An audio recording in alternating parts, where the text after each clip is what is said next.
हरे कृष्णा।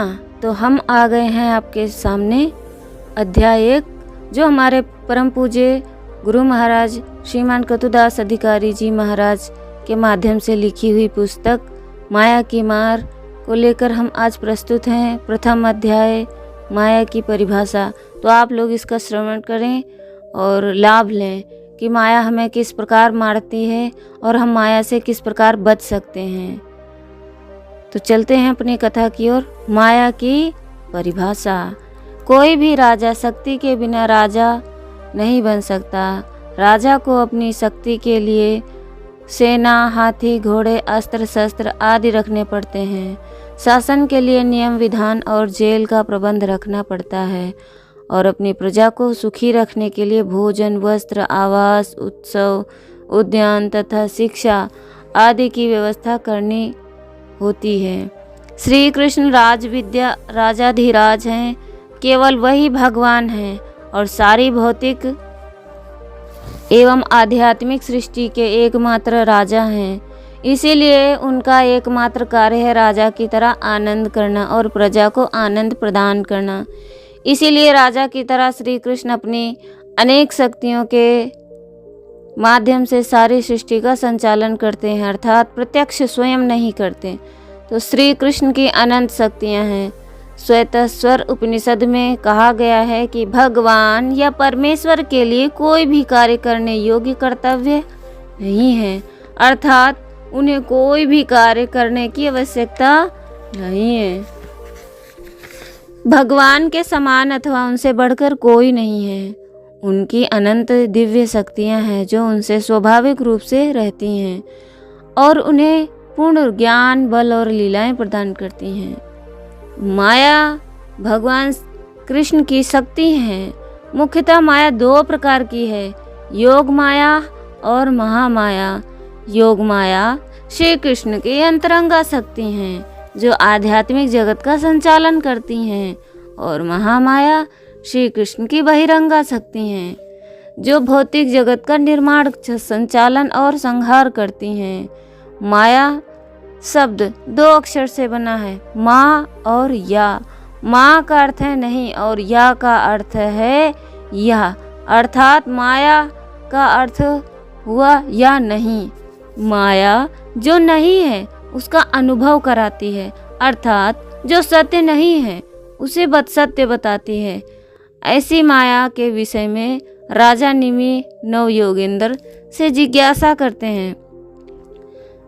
श्रीराजोवाचा परस्य विष्णोरीशस्य माया नापि मोहिनां माया वेदितुमिच्छामो भगवन्तो ब्रुवन्तु ना। श्रीमद्भागवतम के 11वें स्कंद के 3 अध्याय के 9वें श्लोक में राजा निमि ने कहा, अब हम भगवान विष्णु की उस माया के विषय में जानना चाहते हैं जो बड़े बड़े योगियों को भी मोह लेती है। हे प्रभुओं, कृपा करके हमें इस विषय में बतलाइए। तो राजा निमि के प्रश्न का उत्तर देते हुए श्री अंतरिक्ष बताते हैं कि भौतिक जगत ही माया है। भौतिक जगत, भौतिक तत्व, भौतिक शरीर और भौतिक प्रकृति के 3 गुण, ये सब माया हैं। जब जीव इंद्रिय तृप्ति करना चाहता है तब भगवान उसको यह सुविधा प्रदान करते हैं। प्रदान करने के लिए भौतिक इंद्रियां और उनके विषय की संरक्षणा करते हैं। एवं सृष्टानि भूतानि प्रविष्टा पंच धातुभिः एकदा दश धात्माना विभंजु सते गुणान। श्रीमद्भागवतम के 11वें स्कंद के 3 अध्याय के 4 श्लोक में कहा गया है, परमात्मा उत्पन्न किए गए प्राणियों के भौतिक शरीरों में प्रविष्ट होकर मन तथा इंद्रियों को क्रियाशील बनाते हैं और इस तरह बद्ध जीवों की इंद्रिय तृप्ति है तो 3 गुणों तक पहुँच जाते हैं। इस श्लोक में श्रीला भक्ति सिद्धांत सरस्वती ठाकुर जी की टीका का सारांश इस प्रकार है। एक परमात्मा स्थूल भौतिक तत्व, पृथ्वी, जल, अग्नि, वायु तथा आकाश में प्रवेश करता है और भौतिक मन को क्रियाशील बनाकर बद्ध जीव के इंद्रिय कर्मों को 5 ज्ञानेंद्रियां आँख, कान, नाक, जीभ तथा त्वचा में सूक्ष्मता विभाजित कर देता है और इसके बाद 5 स्थूल कर्मेंद्रियां हाथ, पाँव, वाणी, जननांग तथा गुदा में विभाजित कर देता है। चूँकि मुक्त आत्माओं में भगवान की सेवा करने की प्रबल प्रवृत्ति पाई जाती है, अतएव वे अच्छाई बुराई के द्वैत के प्रति आकर्षित नहीं होते। वे उन भगवान की भक्ति तथा प्रेम में आनंद प्राप्त करते हैं जो भौतिक सृष्टि से परे अपनी दिव्य लीलाओं का नित्य आस्वादन करते हैं। श्रीमद् भागवतम के 11वें स्कंद के 3 अध्याय का 5वां श्लोक है। भौतिक देह का स्वामी व्यष्टि जीव परमात्मा द्वारा सक्रिय की गई है। भौतिक इंद्रियों द्वारा प्रकृति के 3 गुणों द्वारा बनाए गए हैं।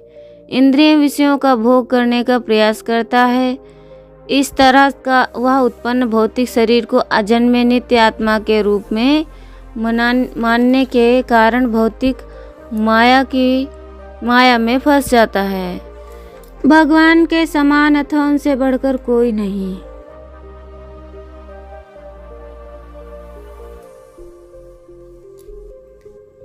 ऐसा माया भगवतः सर्ग स्थित्या अंतकारिणी त्रिवर्णावर्णिता अस्माभिः किं भूयः श्रोतुमिच्छसि।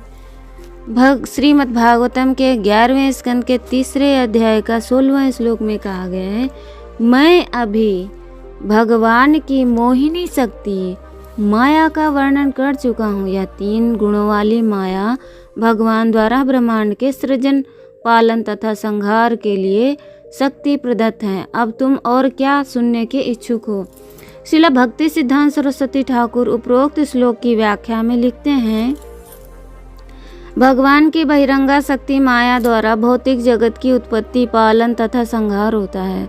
वह माया लाल, श्वेत तथा काला इन तीनों रंग वाली है। लाल रंग में प्रकृति की सृष्टि होती है, श्वेत में उसका पालन होता है और काले में उसका संहार हो जाता है। महत्तत्व इसी माया से उत्पन्न होता है और महत्तत्व से ही 3 प्रकार की मिथ्या अहंकार जन्म लेते हैं। वो क्या है? तमोगुणी, रजोगुणी एवं सतोगुणी। मिथ्या अहंकार प्रलय के समान पृथ्वी, जल, अग्नि, वायु तथा आकाश, ये 5 महत्तत्व उसी तमोगुणी अहंकार में मिल जाते हैं जिससे ये प्रारंभ में उत्पन्न हुए थे। उसी प्रकार 10 इंद्रियों तथा मन रजोगुणी मिथ्या अहंकार में मिल जाते हैं और मन देवताओं सहित सतोगुणी मिथ्या अहंकार में मिल जाता है, जो पुनः महत्तत्व पुनः प्रकृति अव्यक्त प्रधान में शरण लेता है। श्रीमद् भागवतम के 11वें स्कंद के 3 अध्याय के 16वें श्लोक में कहा गया है कि कर्मण्यारभाराणानां दुःखहत्ये सुखाय च पश्यत् आत्मा विपर्यासं मिथुनी चारिणां नृणाम्। श्रीमद् भागवतम के 11वें स्कंद के 3 श्लोक में 18वें में कहा गया है, श्री प्रबुद्ध ने कहा, अतः मानव समाज में नर तथा नारी की भूमिका स्वीकार करते हुए बद्ध जीव संभोगरत होते हैं। इसी तरह वे अपने दुख के निवारणार्थ निरंतर प्रयत्नशील रहते हैं और अपने आनंद को असीम बनाना चाहते हैं, किंतु यह देखना चाहिए कि उन्हें सदैव इसका विपरीत परिणाम मिलता है। दूसरे शब्दों में उनका सुख अस्थायी है अतः समाप्त हो जाता है और ज्यों ज्यों वे बूढ़े होते जाते हैं उनकी भौतिक सुविधाएं घटती और भौतिक असुविधाएं बढ़ती जाती हैं। नित्यार्थिदेन वित्तेन दुर्लभेन आत्मा मृत्युना ग्रहापात्यात् पशुभिः का प्रीति साधितश्चले। श्रीमद् भागवतम के 11वें स्कंद के 3 अध्याय के 19वें श्लोक में कहा गया है, संपत्ति दुख का अविच्छिन्न स्रोत है। इसे अर्जित करना सर्वाधिक कठिन है और एक तरह से यह आत्मा के लिए मृत्यु स्वरूप है। भला अपनी संपत्ति से किसी को कौन सा लाभ मिलता है? इसी तरह कोई अपने तथाकथित घर, संतान, संबंधी गण तथा घरेलू पशुओं से स्थायी सुख कैसे प्राप्त कर सकता है, जो उसकी कठिन कमाई से पालित पोषित होते हैं। मनुष्य स्वयं की पहचान शरीर से करता है, इसीलिए वह शरीर से संबंधित कुटुंब के प्रति आसक्त रहता है और उनके लिए आवश्यकता से अधिक धन अर्जित करने में दिन रात परिश्रम करता है। संपत्ति की वृद्धि करने में ही मनुष्य अपना अमूल्य जीवन नष्ट कर देता है। परंतु उपरोक्त श्लोक में बताया गया है कि संपत्ति बड़े कठोर परिश्रम से प्राप्त होती है और प्राप्ति के पश्चात भी इसे स्थायी सुख नहीं मिलता। ऐसी संपत्ति से क्या लाभ होगा, जिसके कारण आत्मा मनुष्य जीवन गंवा बैठता है और अपने उद्धार के लिए कोई प्रयास नहीं करता। रात दिन माया की मार खाकर भी यदि कोई यह नहीं समझ पाता कि मनुष्य जीवन केवल कृष्ण भक्ति के लिए है और अपने उद्धार के लिए प्रयत्न नहीं करता, तो यह आत्मा के लिए मृत्यु स्वरूप है। कोई चाहे कितना भी बुद्धिमान क्यों ना हो या उसके भौतिक संसार में सर्वोच्च उपाधि ही क्यों ना प्राप्त करी हो, परंतु यदि अपनी बुद्धि का उपयोग कृष्ण भक्ति के लिए न किया हो तो श्रीमद् भागवतम के अनुसार वह मूर्ख कहलाएगा। एवं लोकम परिविद्धानास्वरम कर्म निर्मितम सातुल्याति सया विध्वंसम यथा मंडल वर्तिनाम। श्रीमद् भागवतम के तीसरे अध्याय के 11वें स्कंद के तीसरे अध्याय के 20वें श्लोक में कहा गया है, मनुष्य को स्वर्ग लोक में भी ऐसी स्थायी सुख नहीं मिलता जिसे वह अनुष्ठानों तथा यज्ञों से अगले जीवन में प्राप्त कर सके। यहाँ तक कि भौतिक स्वर्ग में भी जीव अपने बराबर वालों की प्रतिस्पर्धा से तथा अपने से बड़ों की ईर्ष्या से विचलित रहता है। चूँकि पुण्य कर्मों की समाप्ति के साथ ही स्वर्ग का निवास भी समाप्त हो जाता है, अतएव स्वर्ग के देवतागण अपने स्वर्गिक जीवन के विनाश की आशंका से भयभीत रहते हैं। इसी प्रकार उनकी दशा उन राजाओं की सी रहती है जो सामान्य जनता द्वारा ईर्ष्यावश प्रशासित होते हैं, किंतु शत्रु राजाओं द्वारा निरंतर सताए जाते हैं, जिससे उन्हें कभी भी वास्तविक सुख नहीं मिलता। कितना सुंदर उदाहरण है यहाँ पे कि चाहे जीव कितने भी मेहनत कर ले, कितना भी कठिन घोर परिश्रम कर ले, वो किस चीज़ के लिए, सुख प्राप्त करने के लिए, पर ऐसे सुख कभी प्राप्त होते ही नहीं है। वो रात दिन माया की मार खाता रहता है, भौतिक भव भय बंधन में फंसता रहता है और उससे निकलने का उसके पास उपाय नहीं होता है। यदि उसके पास जरा सा भी बुद्धि आती है तो भगवान से प्रार्थना करता है, तो भगवान उसकी सहायता करते हैं। अब भगवान यहाँ पे स्वयं थोड़ी ना आएंगे, तो भगवान कैसे हमारी सहायता करते हैं? वो किसी न किसी अपने पार्षद को भेजते हैं। अब कैसे भेजते हैं, कैसे हमें पता चलेगा कि कैसे भगवान ने हमारी सहायता की? तो देखा जाए कि कोई ऐसा वैष्णव भक्त आपके सामने आएगा जो कि आपको भक्ति मार्ग से जोड़ेगा, या फिर आपको कोई गीता दे के जाएगा, या फिर आपका मन विचलित होगा, आप गीता लेके आएंगे, और या फिर आप के सामने ऐसा कोई श्लोक आएगा जिससे आपके जीवन में बहुत सारा परिवर्तन होगा। आपको समझ में आएगा कि हाँ, ये वास्तविकता है और हम काल्पनिक जीवन यापन कर रहे हैं। तो भगवान कहते हैं कि आपको कुछ भी छोड़ने की आवश्यकता नहीं। आप जिस कार्य को कर रहे हैं वो सारे कार्य करते रहें, पर उसको भक्ति से जोड़ दीजिए। जैसे आप काम कर रहे हैं तो सोचिए कि हम ये कार्य जो कर रहे हैं वो भगवान की सेवा के लिए कर रहे हैं। जैसे पत्नी मिली है तो वो सोचो कि ये भगवान कृष्ण की सेविका है और भगवान कृष्ण ने इसको हमारे जीवन में इसलिए भेजा है कि ताकि आप जाओ, दोनों लोग भक्ति करो। और बच्चे भगवान कृष्ण की संतान हैं तो बच्चों को भक्ति सिखाकर, उनको अच्छा जीवन देकर ऐसे हर कार्य को भक्ति में जोड़ा जा सकता है। कुछ भी लाते हैं तो वो भगवान को भोग लगाकर उसको भोग भगवान को लगा देंगे तो प्रसाद रूप में परिवर्तित हो जाएगा। तो प्रसाद खाइए, अपनी जीवा से भगवान का नाम स्मरण कीजिए, अपने कानों से भगवान की कथाओं को श्रवण कीजिए और अपने मन से, अपने पैरों से भगवान के धाम में जाइए और अपने शरीर से, वाणी से भगवान की चर्चा कीजिए। सारी चीज़ों को अगर भक्ति में ऐसे ही करते रहेंगे तो हमारा जीवन धन्य हो जाएगा और हम माया की मार से बच जाएंगे। श्री प्रबुद्ध उन 3 श्लोकों में माया के स्वरूप का वर्णन कर रहे हैं। भगवान के उपरोक्त 11वें स्कंद के तीसरे अध्याय के 18 श्लोक में स्त्री और पुरुष के मध्य मैथुन आकर्षण को माया बताया है। इसके बाद वे श्लोक नंबर 19 में धन संपत्ति, घर बच्चे संबंधी, पालतू जानवर आदि को भी माया का स्वरूप बताया गया है, क्योंकि ये सभी काल्पनिक सुख देते हैं। इसके बाद श्लोक 11 स्कंद के तीसरे अध्याय के 20 श्लोक में बताया गया है कि पृथ्वी पर स्त्री पुरुष का मैथुन सुख और धन से खरीदे हुए सुख से इंद्रिय तृप्ति न होने पर जीव स्वर्ग जाना चाहता है, जहाँ लंबे काल तक अप्सराओं जैसे उर्वशी और रंभा का साथ सोमरस, मदिरा, धन, ऐश्वर्य, नंदन कानन जैसे उद्यानों का इंद्रियों से भोग अर्थात इंद्रिय तृप्ति कर सके।